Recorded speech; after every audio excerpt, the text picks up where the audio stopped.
Hey, I'd like to welcome you to another episode of Mission Matters. My name is Adam Torres, and if you'd like to apply to be a guest on the show, just head on over to missionmatters.com and click on Be Our Guest to apply.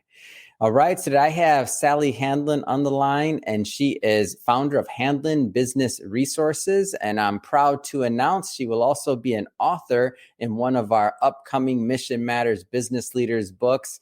So Sally, first off, just want to say welcome to the show. Thanks, Adam. It's a pleasure to be here, and I'm really looking forward to this and being a part of your new book.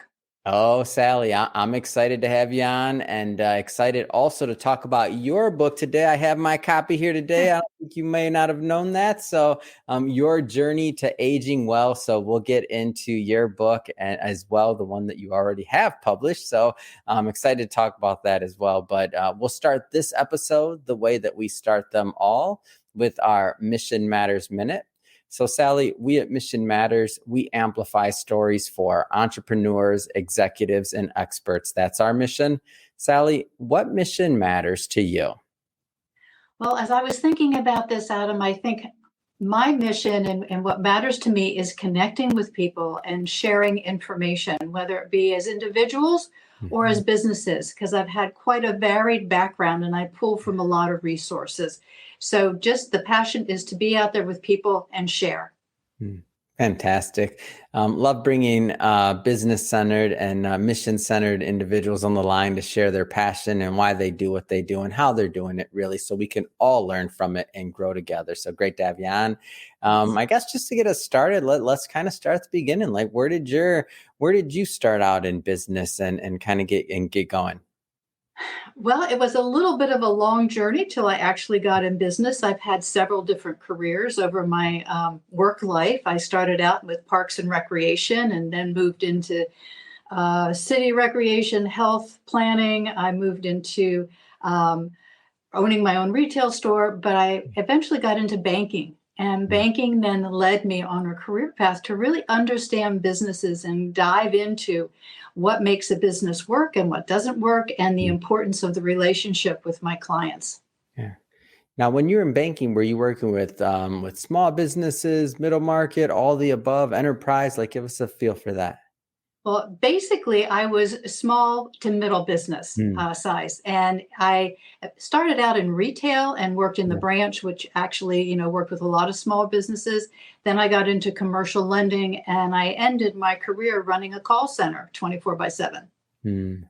Yeah, and the reason I ask, by the way, is because a lot of business owners, a lot of entrepreneurs, a lot of executives that watch this and the banking piece of it and all that, highly relevant. And so you're talking to our market here. Well, that's good. And I hope at some point, if they want to call me, I can help them as well. It's so important to understand the resources that are out you, Yeah, but it's so confusing because there's so much information today. yeah.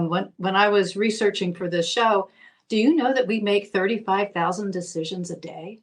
No. That's what the current is saying. And so we're overwhelmed. So it's nice to know that you've got resources and people that sort of have your back when you're looking for information. So speaking of that, I definitely want to get into further into handling business resources. But before we do, I want to talk books. Okay. So books. So first off, just excited and thrilled to have you part of the upcoming Business Leaders release for Mission Matters. For everybody watching this, just so you know, this will not be a full interview on what Sally plans to contribute. We're going to keep it really high level, and that's because we'll be bringing Sally back on the show for a part two of this interview series. And on that particular interview, we will be doing a deep dive into Sally's writing in the book. So Sally, just kind of keeping it high level, what are some of the things that you plan to propose in the upcoming release? Well, I'm one of these people that really like to get down and drill down to, 3 to 5 basic things that people need to consider, whether it's their health or their business. And Yeah. so what I've done is I've looked at both of those areas and I'm bridging them in this book. And I'm building off of 4 core values that I have found over the last 40 years to be extremely important for businesses. Um, and they really are the triple bottom line plus one. Yeah. So the triple bottom line is people, planet, profit, and then added place to that. So I'm going to be exploring those and offering thoughts as to how they can help make a sustainable bottom line for any business. It's great. I'm going to cut you off there because, like I said, this won't be a deep dive into this particular book today because we can't give it all away for free anyway. We want to sell some books. So everybody, don't worry. We're bringing Sally back on the line and we'll definitely be leaving you with a cliffhanger on that one. But I'm proud to say that we do have a book that we can talk about today, which is currently available on Amazon and other places. So Your Journey to Aging Well. So background, I got my copy here, like I said. Your background, banking, you wrote a book on aging well. What was the inspiration for this? Well, back in the 1980s, I got introduced to Rodale's Prevention Magazine and started following that. And, you know, if you skip forward a little bit into the 2000s, I was really following the journey of my mother, who was aging and in her late 80s, 90s. And I saw that things were happening through the medical system to her that I questioned, but I didn't have enough knowledge to understand even how to ask a question. So my first thing was to take a 3-year course in herbs as medicine to understand that. And then I took another course, which was using them to potions together, to put herbs together to make certain results. And then it took me 8 more years after that to figure out the missing piece. Wow, that's quite a journey. And so you decided to take some of the knowledge that you gained through this journey and put it into a book. So why a book?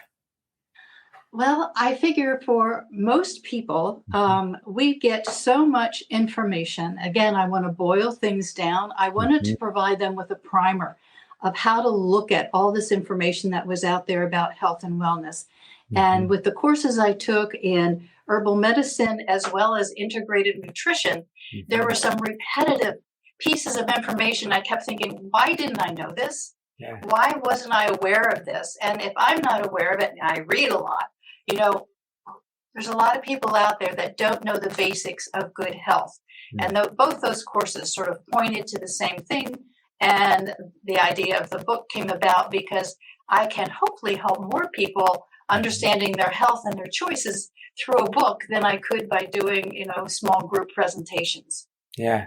And I'm just I asked that question because obviously we're publishers here at Mission Matters, and I may have a bias towards books, but I always try to encourage people. I say, whether you're going through a publisher like us, whether you're doing it on your own, whether you're independent, I don't care how you do it. Like, get your book out there, get your message out there. People read books. People hold them. It's something that you can touch, you can feel. They don't throw them away. Of course, the digital side of digital marketing and blog posts. And obviously, we're big on podcasting, right? So not being biased there, but don't skip the book. The book is a big deal. And that leaves a lasting legacy also to your message and what your message you're trying to get across to your audience. So big deal there. And again, I asked you that because I'm a biased publisher and I want everybody to publish books because I think everybody has a story inside them or a lesson or a message to share that the world needs to hear. So I'm glad that you went through all the effort and time and thought it takes to put together a book because it's not easy, right? No, it's not. And actually, it took me 30 years to get this book out. That's what I'm talking about. I spent researching and going to classes and, you know, investing time and money into learning more. Amazing. So what do you hope, and I know there's many things, but what do you hope that the readers that, you know, pick up a copy of this and that go through the book, what do you hope they get out of it? Well, I'm hoping that those that read this book understand that they can always do something to better their health. And there's 4 basic principles that I have, which is drink, eat, move, sleep. Okay, so I boiled it down. But in each of those sections of the book, we talk about little things that you can do that will make a great impact on your health, on your thinking, on the way your body functions, on the way your body moves. There's so much we can do, but unfortunately, with all the PR and marketing messages that are out there from the food and the pharma industries, we think with our heads and not our bodies, not our hearts. And our bodies know what they need. Our heads just sort of tend to override us when we don't take the time. Now, were there any surprises as you started going through? Because as you mentioned, like not everybody's going to take a 30-year process to compiling this book and to whittle down all of that knowledge, all that learning, all that the process that you went through. That I'm sure was extensive, and I know just being an author and helping publish authors that a lot of times when you finally sit down and when you go and you do that book, like you learn things that maybe you weren't expecting. So I'm just kind of curious, was there any like unexpected things or aha moments that you had during the process of getting your book out there? Well, it was really interesting. I spent some time really doing my research before I put the book together. I pulled all my information from all my courses and everything that I thought was important and started to line them up and put together an outline. And once I started to write the book, it really flowed. And after I published the book, I went back to it and I said, who wrote that? It was like I didn't recognize some of the stuff that I realized that I had learned and could share. Amazing. And I know one of the central themes is really, and throughout the book, is to really, it's not a race to the finish line of like great health. Right. It's really an idea of ranking and to kind of systematizing like how the actions that you take on a daily basis are affecting your body and well-being. Can you maybe speak a little bit on that? Yeah. Well, one of the things that really came to me in my integrative nutrition class, which was the final piece that sort of pulled the book together, was that we're all bio individuals, that what works for one doesn't necessarily work for another. And what's one's food may be another person's poison. So even though there's all these publications out there, and there's over 2.2 million blogs, books, websites, it may not be exactly for you. So you've got to take your time and understand your body. So by taking the little steps each time, it will help you to get towards a more healthy next chapter in your life. I started at 58. Yeah. So, I mean, you're never too old. I mean, I went back to school at 68 again for integrative nutrition. So it's never too late to learn and to put these things in practice. Wonderful. So we'll definitely be putting a link to that book in the show notes because I want our audience to go pick up a copy of that. I want to switch it up a bit here. I want to spend some time as well today on handling business resources on your current company. So maybe just as an overview, tell us a little bit more about what you do. Okay, handling business resources is basically based on one of the quadrants of Stephen Covey's time management matrix. It's the second quadrant, which is important and not urgent. Because what I found when I was working with businesses, both at the banking and the Small Business Development Center at Lehigh, is people in business were putting out fires all the time. And so consequently, they weren't getting to those projects that could probably make a difference in how they operated or make a decision. And so I set up this business to do those short-term special projects that businesses probably between 5 and 40 employees could use an extra hand for. So it's short-term project work for business owners and executives. Can you give us an example, like of what kind of projects are dues for you and your team? It's probably easier to say I don't do IT and HR. My background is so varied that I've pulled from a lot of different things, but some of the list would be certifications, women-owned, minority-owned, and even wildlife habitat for corporate businesses that want that certification. Financing presentations. I take my banking background and I pull it all together so that businesses can go to the bank with a full package to make a loan request. Business plan creation, local supply chain support, surveys, market research, strategic planning. I'm one of Tom Peters' 28 excellence audit facilitators in the world.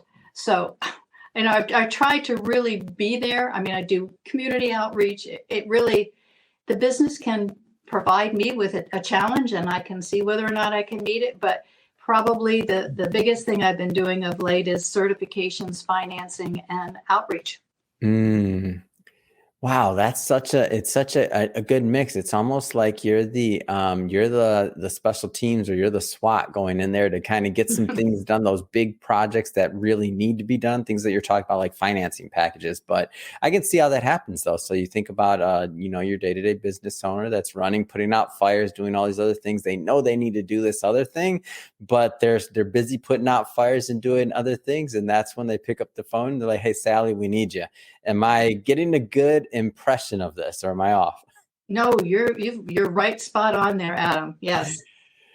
Oh, that's great. And so how do you typically work with clients? Is it on a project by project basis? Is it a consulting like over a certain amount of months? Is it a variation? Are there different things? I'm just trying to get a feel, because at the end of this, by the way, I'll definitely be asking you to leave your information so that our audience can connect that may be in need of your service or just want to continue the conversation. So how Well, does that typically work? thank you for that. Another thing, it varies. I try to do it project by project, but if Yeah. somebody wants a longer term, I don't want to spread things out over a period of time just because I can.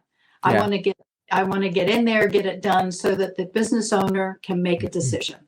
So it's usually project by project. That makes sense.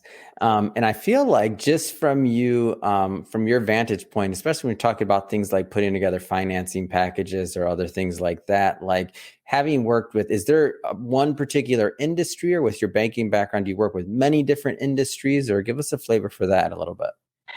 Um, Actually, I've worked with a lot of industries. Mm, One of my biggest industries that I continue to work for since 2008 is a cement manufacturing business. mm, So it really depends. I would say for the most part, as I said earlier, 5 to 40 employees is usually the size of the business. From a financing package standpoint, I do things for alternative, traditional financing, SBA financing. I mhm, don't get into investment banking and some of those things. So I'm staying with the smaller to the mid-size mhm. in that arena. But I've really, when I look over my client list, I've hit pretty much everything that there is. Yeah. So Well, Sally, I have to say it has been great having you on the show to get to know a little bit more about your book, of course, which I want everyone that's watching to go definitely pick up a copy of this. We'll put some notes in the show notes for it, and we'll also the links and all that good stuff. But I just have to ask, Sally, what's next? I mean, what's next for you? What's next for your business?